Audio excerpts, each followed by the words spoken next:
What is it, guys? I thought I'd well, show you guys the new November the 9th band list, which I should have actually done yesterday, but I was too busy, laughing my ass off at Burning Abyss dying horribly and being destroyed by the band. Well, not particularly being destroyed, slowed down dramatically. Sorry if you can, hear the roadworks outside, because, unfortunately, there are a lot, but I'll try and do my best and bear with me if you get really, really sick of hearing that in the background, but there's no I can do about it. So the first thing that got banned was towers, which why did towers need to get banned? Clifforts, as far as I'm aware, unless they secretly won a tournament behind my back, haven't been winning anything too major or important. Even with the Wavering Eyes Turbo Towers build, towers can still die by a lot of ways. Number 86 is how Satellanites get past it. Even in my Gears, limit removal and towers bites the dust. Actually, I even side in Cyber Dragon in my build, so I still have my Chimera tech out to it. But I don't really know why towers got banned. Clifforts have already been... I know they got lose one turn to make the deck better, but they've already been shot in the foot once. They don't need to lose the other foot completely. Second card, Shrit getting banned. Bit iffy on that one. I thought it was kind of fine at 1.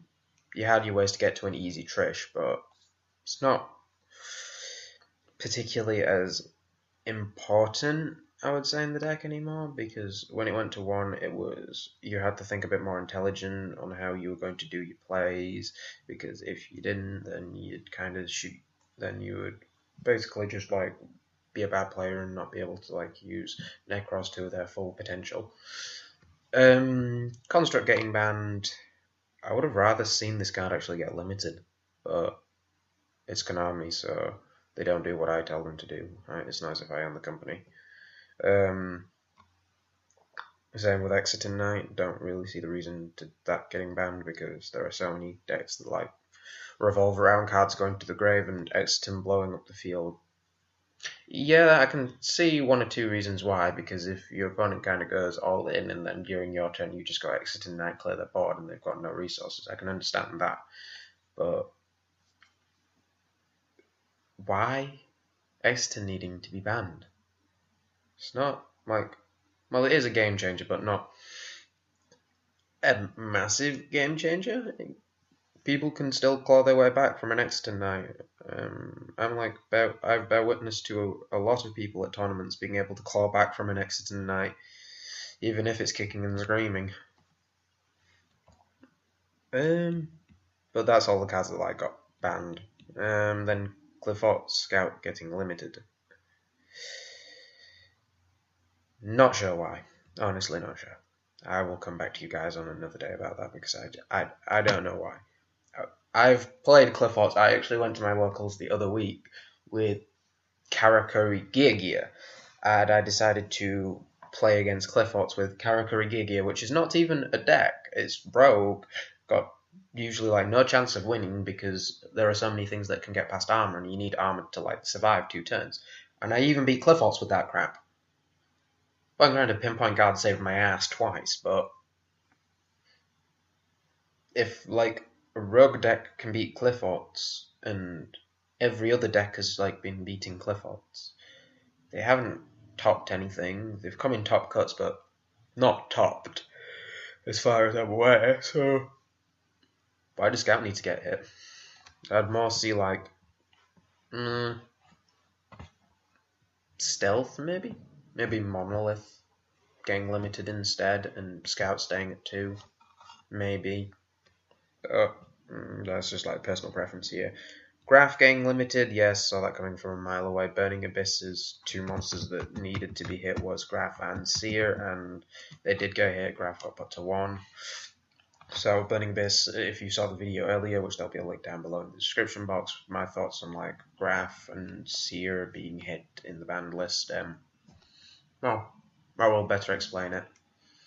Mathematician being hit. Well, Dolls are already no, I wouldn't really say dead because Construct got hit, but they're dead-er. Mathematician, I wouldn't really see as a card that needed to specifically be hit, because with Construct getting hit, that's like already a massive like hit to Shadows in general, where it's like moving over to the OCG thoughts of it, but Mathematician getting hit, I don't think that will stay limited for long. Maybe because someone over in OCG kind of figured out like a major Monarch combo that can come out with Mathematician and you like OTK, and they go, we must hit Math before the Monarch structure deck comes out, but I can't really see a reason to that. Bryonac and Unicorn getting limited, well, in my eyes, Bryonac could have stayed at 2. Well, actually, better way to put it. Shrip, Bryonac, and Unicorn, only one of them really needed to be hit.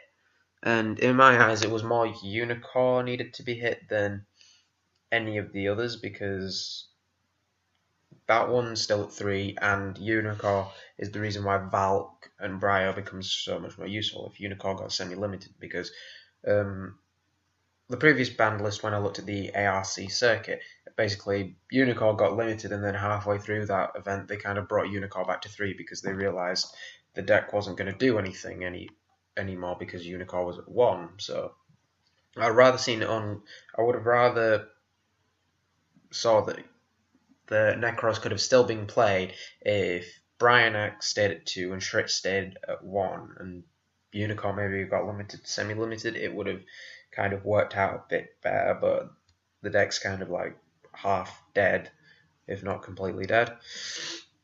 Ultimate Conhawk, yes, that needed to be hit, having like an endless searcher every single turn, which if you are one of those lucky guys that can open up a new teleport and have like brain research lab, you could like get 3-4 searches off this card, and that's not particularly fair at all in like any way. Is that fair? But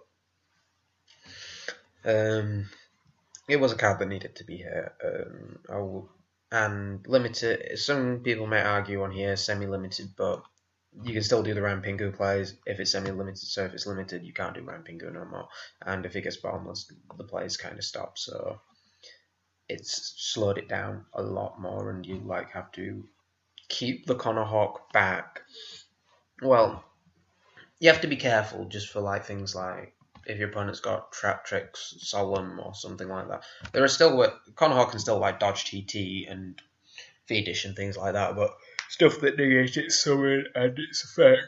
Oh, sorry, I've just like it's 10 o'clock over here, so it's just a bit tiring for me. But stuff that stop its summons like gonna make that card completely dead, but anything else not really.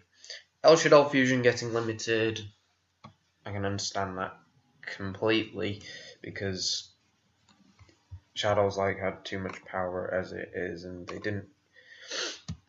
El Shaddai was like the reason why the deck got so much better, because the ability to go into Construct. Well, if your opponent went Fiendish, you played El Shaddai. If your opponent played TT, you played El Shaddai and like got out the monster that you needed at that time. You didn't need anything else. You didn't really actually need any other back row. It was just basically El Shaddai into whatever you needed during your opponent's turn, or if your opponent was going to do something during your turn and stop your plays, you go El Shaddai and basically make the plays still continue and as if they did absolutely nothing. Rota getting hit. Is that really how Konami can like hit tellers? Did they not see? Were they not paying attention at Worlds? Was like Konami not paying attention at Worlds? Because last I checked at the World Band list, Rota was already at 1, and in that placement, the deck that topped ran 3 Starbridge to kind of like compensate for Rota dying. So Satella Knights are still good. They're still very, very good. You've like all they've done is like promote Starbridge now, nothing else. Honestly and truthfully, guys, that's how Satella's got hit. Rota. Rota is the only card that got hit from tellars. No Vigor, no nothing. I'm doing spoilers for like the rest of this, but no, nothing else got hit. So yeah, no, Konami, you done goofed. You done goofed. Semi-limited Seer, as I said earlier, and I will do. There is a video which I did earlier about Seer getting limited, so I don't need to go into that. And then the stuff that got unbanned, Spellbook of Fate. Thank you, Konami. I can now do my Jaugen Fate locks and like win. I know Judgment Day wasn't going to come back anytime soon because that card just won't come back. But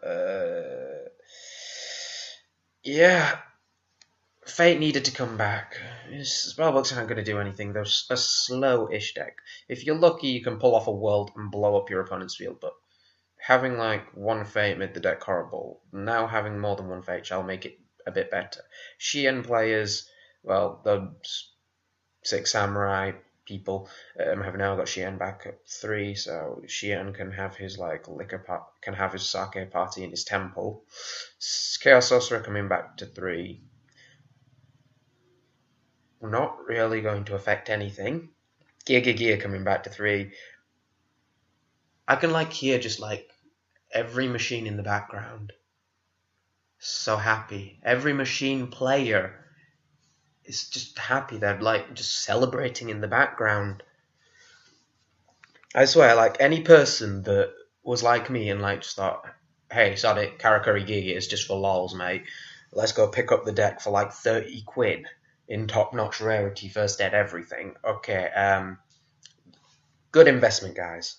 Good investment. Because for those of you who had to like live through that like one tournament, there was one tournament in Leeds that I know of, where it was just Fire Fists, Spellbooks, Dragon Rulers, and Gears just topping. And I think it was Gears that actually ended up topping because of Gear, because of Gear, it took you 2 turns to OTK your opponent. Without it, it takes 3 to 4 turns. Now the deck's got back that, so you can go into Instant Gigantex, or as you did the pro thing in the tournament, you would go into 2 Gianos, so you could synchro even more and not give 2 craps what your opponent's doing because you had backup plans. So they just made the deck so much better, and now it's going to, well, I'm not going to say it's like going to be winning tournaments, but it's going to have people who own this deck are like going to have the greatest fighting chance against the meta now. So thank you guys for watching. I will leave a link down below in the description box of the other video about the Burning Abyss and a link to actually this band list. So thank you guys for watching. Don't forget to like, comment, and subscribe as always, and I'll be signing out now. Peace.